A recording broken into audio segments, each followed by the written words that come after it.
پہاڑی زبان میں اپڈیٹ سنیے۔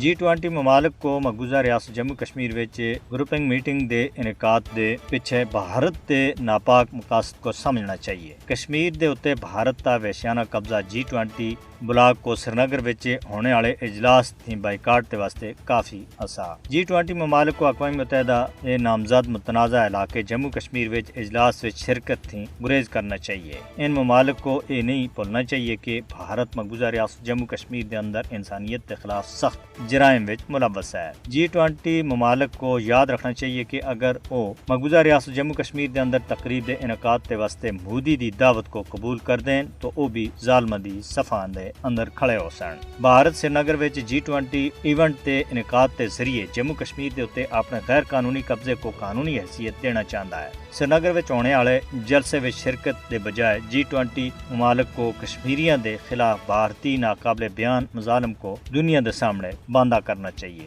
مودی حکومت سری نگر وچ G20 اجلاس کے ذریعے کشمیریاں دے خلاف اپنے تمام جرائم دے اتے بین الاقوامی رضامندی حاصل کرنا چاہتی ہے۔ بھارت سری نگر وچ G20 اجلاس منعقد کر کے جموں کشمیر دے بین الاقوامی سطح دے اتے تسلیم کیتے ہوئے متنازع علاقے دی حقیقت کو کسی بھی صورت وچ چھپا نہیں سکدا۔